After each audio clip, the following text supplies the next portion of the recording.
Hi, third graders, Miss Whitford here. I hope you had a wonderful day yesterday with Miss Glass and are continuing to have a wonderful day with Miss Glass today. I just want to do a quick review of a problem like this because every time you get to this, it's like your brain looks at it and it's like, oh, I know the answer. But then when you actually really look at it, it's like, wait a minute, is that the right answer? So I just want to kind of go over how I would solve it. So just to make sure that I'm answering this the correct way, I'm going to draw a box around the equation. So that way I know that this, I just want to focus on this part right here. And I want to think about what that's asking me. Remember, when you read the equation, you have to read it left to right, especially with division. Remember, it's super important to do that.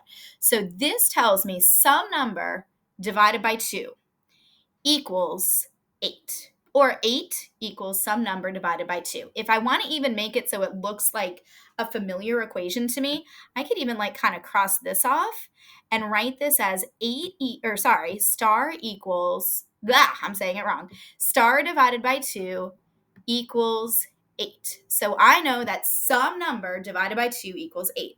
Well, this one is kind of nice because it gives you some different options that you can use, okay?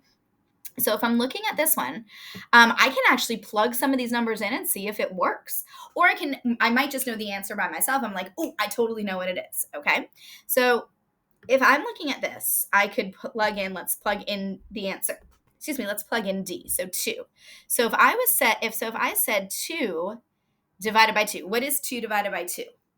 Any number divided by itself is going to be 1. If I have 2 things and I put them into one group and put them into a group of 2, how many groups do I have? I just have one group. So is 2 the right answer? It is not the right answer. So I'm going to cross that off. All right, 4. I could think 4 divided by 2. Does 4 divided by 2?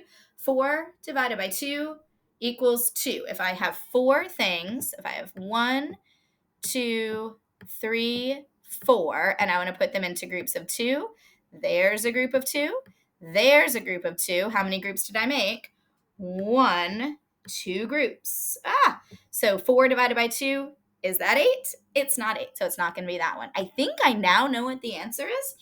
And you can solve it this way if you want to keep plugging it in and see if that works, or if you want to work it out and see if it works. Either one, you could do either one. So I know if I'm breaking some number into 2 groups, I'm going to have 8 in each group, or if I'm breaking it into groups of 2, I'm going to have 8 groups. So let me break it in to groups of 2 until I get to 8 groups. That's a group of 2. That's a group of 2. That's a group of 2. Look at me making an array over here. That's a group of 2. So already I have 4 groups of 2.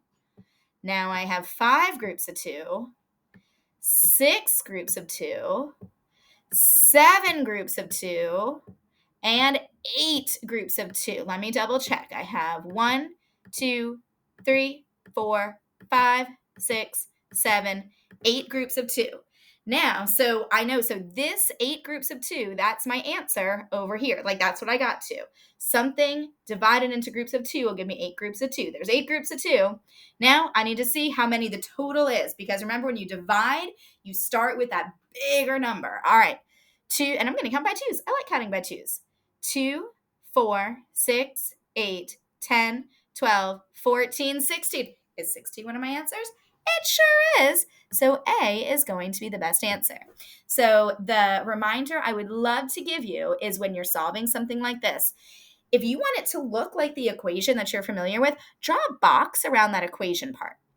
Just like that. And you can even move the equal sign over to there if you want it to look kind of familiar. You don't have to do that, but make sure that how you're solving it makes sense. You have some number divided by 2 equals 8. And that number is probably going to be a lot bigger than 2, because take a whole number, divide it into groups of 2 to have 8, it's going to be a lot bigger. So for this answer, it's going to be 16. So if you got 16, very good job to you.